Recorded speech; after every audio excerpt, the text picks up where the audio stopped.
我站在外滩上，黄浦江的晚风吹过来，风里带着湿湿的水汽，轻轻吹起我的头发。江对面是陆家嘴，五彩斑斓的灯火在江面上照出长长的彩色影子。东方明珠塔一闪一闪的，和我手机里纽约的照片不一样。看着眼前的一切，我忍不住想起过去的日子。以前我一点中文都不会，第一次到中餐馆，连菜单都看不懂，想和服务员说话，只能手忙脚乱地比划。可现在，我实实在在站在这片土地上，能用中文和身边的人聊天，从完全不懂到能自由交流。这一切的改变，都因为那次偶然的遇见。记得那个懒洋洋的晚上，我窝在纽约公寓的沙发上玩手机，外面下着小雨，房间里只有电视的光。我随便点开一个中国电视剧，一下就被古色古香的画面吸引住了。剧中人物穿上漂亮的古装，说话做事都特别有意思。可他们说的中文，对我来说就像一串听不懂的密码。有个女主角站在雨中，含着眼泪说了一句话，我反复听了10几次。虽然看着英文字幕，还是不明白她为什么这么伤心。但就是这句话，让我心里突然冒出一个念头：我要学中文，我想听懂这句话。刚开始，我和很多人一样，觉得学中文又难又麻烦，在网上下载了好几个学习 APP， 每次打开3分钟就关掉。买了一本厚厚的中文教材，第1页还没看完，就扔在书架上不管了。我总是对自己说，明天再学吧。结果明天永远不会来。后来，我在网上刷到一个视频，标题写着跟米娅一起学中文。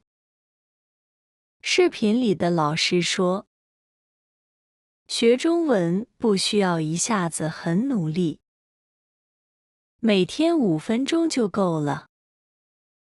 这句话一下子打动了我，我决定再试一次。我开始每天只花5分钟学中文。我用手机下载了一个学习汉语的 App。这个 APP 画面很可爱，声音也清晰。第1天，我跟着读啊喔读喔的时候总读成别的音，怎么也发不对。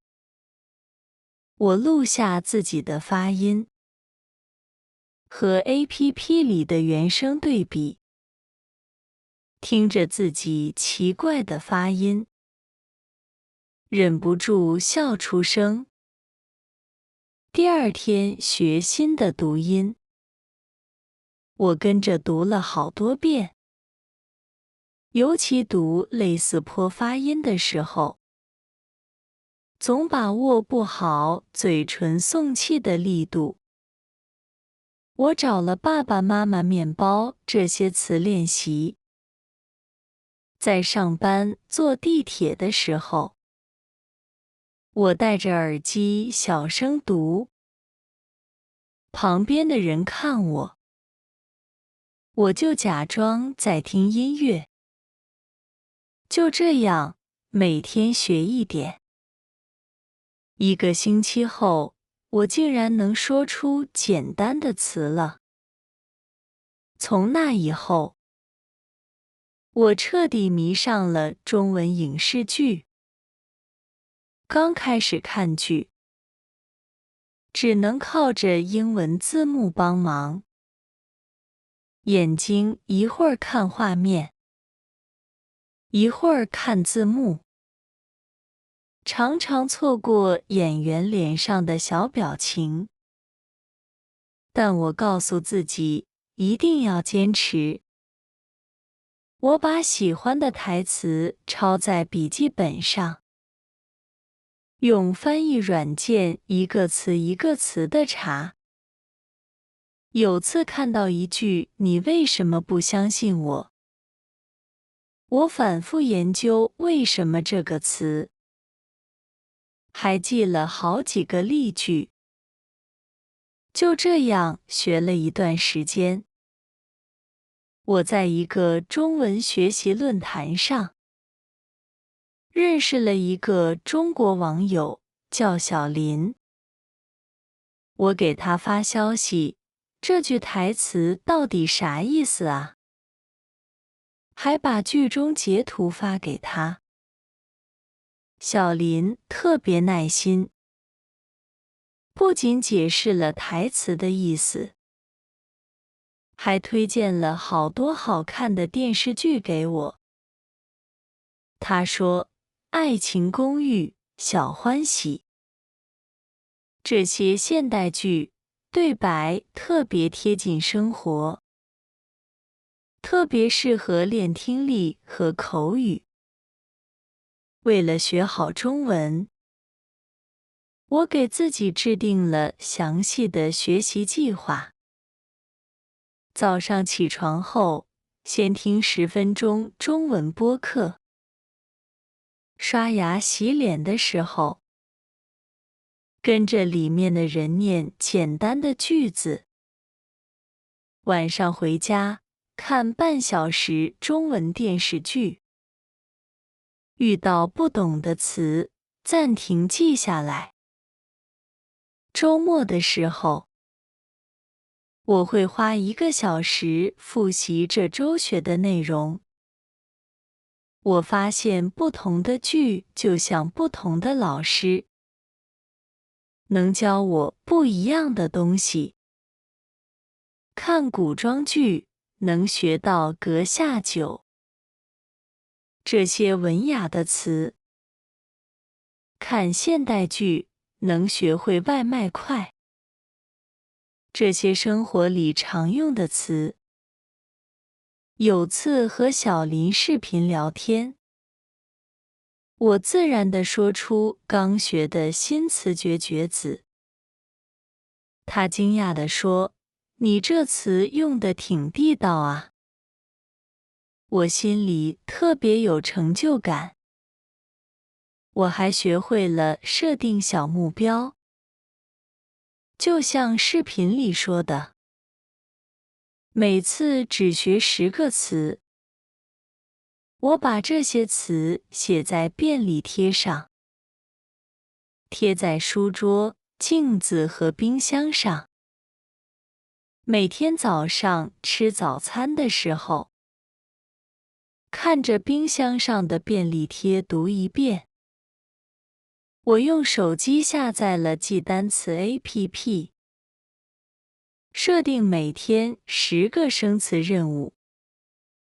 每次完成任务，看到 APP 里的打卡记录，就像打游戏通关一样开心。有一次，我定的目标是学食物类词汇。饺子、包子、面条，这些词还算好记。但麻辣烫、螺蛳粉，发音又难，字又复杂。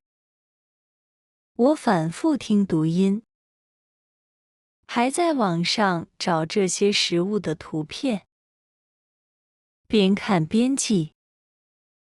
周末去唐人街，我专门找卖这些食物的店，指着食物对老板说：“我要一份麻辣烫。”虽然说得结结巴巴，但老板听懂了，还夸我学得快。慢慢的，我找到了适合自己的学习方法。同一部电视剧，我会反复看好几遍。第一遍跟着字幕了解剧情，第二遍就试着不看字幕听对话。遇到听不懂的地方，就一遍又一遍暂停、回放，直到听明白为止。我还把喜欢的片段录下来，存在手机里。上班路上、健身的时候一直播放，让自己多泡在中文环境里。有一次看《小欢喜》，剧中妈妈和孩子吵架的片段，我反复听了10几遍。刚开始只能听懂几个词，后来慢慢能明白整句话的意思。当我完全听懂他们在吵什么时，那种兴奋的感觉，就像解开了一道难题。后来，我和很多喜欢中文的朋友组建了学习小组，我们在群里分享好看的电视剧，交流学习方法。有次和小组朋友视频聊天，我问：“你最近在看什么电视剧呀？”一个叫安娜的女孩兴奋地说：“我在看《开端》这个电视剧，超好看。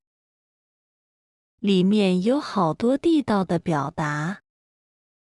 我们你一句我一句讨论剧情，分享各自学到的新句子。有人说学会了就命绝了，有人说记住了我太难了。看的剧越多，我的中文进步越大。刚开始不看字幕，听得云里雾里，但坚持一段时间后，发现能听懂的越来越多。有次在咖啡店，旁边2个中国人聊天，我竟然能听懂他们说的话了。那种感觉就像突然打开了一扇门。为了检验学习成果，我报名参加了中文考试。备考那段时间，学语法、记词语、练写字，特别辛苦。语法里的把字句、背字句总是搞混，汉字的笔画顺序经常写错。还好平时看剧积累的语感帮了大忙。考试前一天晚上，我紧张得睡不着觉，给小林发消息，我好怕考不好。他马上回复我，别紧张。你平时积累了那么多，肯定行。还发了个加油的表情包。考试那天，看到试卷上的题目，很多都是在剧里见过的，我心里一下子踏实了。等我拿到好成绩的时候，想起那些熬夜学习的晚上，还有反复练习发音的日子，眼泪在眼眶里直打转。我把成绩单拍照发给学习小组，大家都在群里给我点赞，还说要向我学习。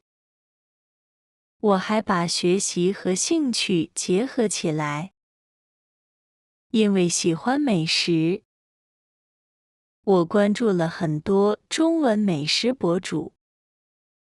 从李子柒的视频里，我学会了糯米酱油蒸笼这些词。从办公室小野的视频里，我记住了外卖和微波炉创意菜。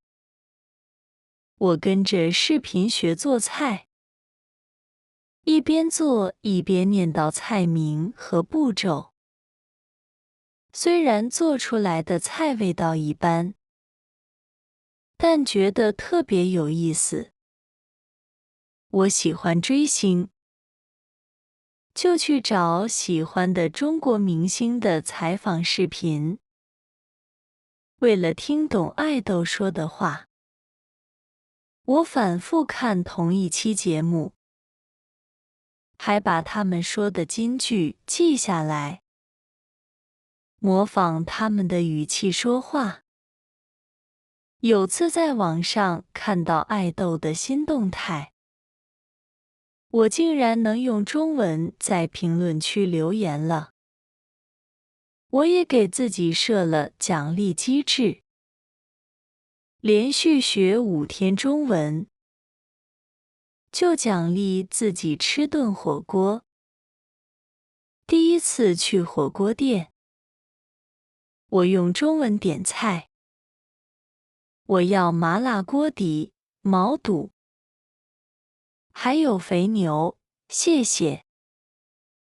服务员惊讶地说：“你的中文说得真棒。”那一刻，我觉得这顿火锅格外好吃。背完100个单词，我就买个新手机壳。看到手机换上漂亮的新壳，就像给自己换了个好心情。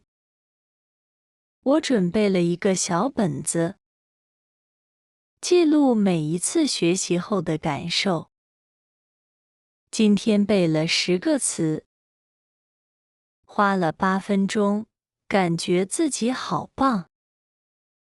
这些文字，在我想偷懒的时候，总能给我加油打气。我还设计了学习任务卡，每天完成一个小任务，比如听一段中文歌曲，模仿一句剧中台词，写3个汉字，完成之后就打个勾，集齐5个勾，就可以兑换一份快乐奖励。有次集齐勾后，我奖励自己去看了一场中国电影。看剧让我学到的不只是语言，我知道了过年时一家人围坐在一起，吃年夜饭、包饺子的热闹。有次看《团圆饭》这部剧，剧中一家人忙前忙后准备年夜饭，小孩子在旁边偷吃饺子，让我特别羡慕。我还学会了说过年好，恭喜发财。春节的时候，我给小林发消息拜年，他特别开心。我体会到中秋节赏月吃月饼时，人们心里的思念。看8月15的月亮，女主角在异乡望着月亮想家人。我突然想起自己的家人。剧中的一句诗虽然不太懂全部意思，但觉得很美。跟着剧里的画面，我认识了热气腾腾的小笼包，还有又香又辣的火锅。在唐人街第一次吃小笼包，我不小心被汤汁烫到嘴，但还是觉得特别好吃。我还学会了用中文说小心烫，提醒一起吃饭的朋友。我的中文越来越好，就在网上分享自己的学习经历，没想到吸引了好多和我一样喜欢中文的朋友。有人私信我说，看了你的分享，我也开始学中文了。还有人问我学习方法，我就把自己的经验都告诉他们。我们在群里分享好看的电视剧，交流各自的学习方法。我经常对大家说，别害怕听不懂，说不好，只要坚持一直看下去，肯定能把中文学好。看到大家一点点进步，我特别有成就感。学中文的路上，发生了好多温暖的事。有一次在中餐馆，我用中文顺利点完餐，服务员惊讶地说：“你的中文说得真棒！”还送了我一份小点心。我开心地对他说：“谢谢。”味道很好。在公园散步的时候，我遇到一位打太极的老爷爷。我走过去问爷爷：“能教教我吗？”老爷爷笑着点头，一边教我动作，一边说：“慢慢来。”这个要稳。我跟着他学了一些基础动作，虽然学得不太标准，但老爷爷一直鼓励我。还有一次在超市，我想买醋，但找不到在哪里。我用中文问旁边的阿姨：“阿姨，请问醋在哪里？”阿姨特别热情，不仅带我去货架前，还教我区分陈醋和米醋。现在站在上海街头，回想起以前的点点滴滴，心里满是感慨。中文曾经对我来说特别陌生，可现在已经成了我生活的一部分。我在上海找到了工作，同事们都很友好。经常帮我纠正发音。我知道自己的学习才刚刚开始，未来还有好多精彩的事情等着我去发现。我会带着这份喜欢，在中文的世界里慢慢走下去，一步一步，不着急。我还想继续看更多的中文剧，学更多的中文知识，了解更多中国的文化。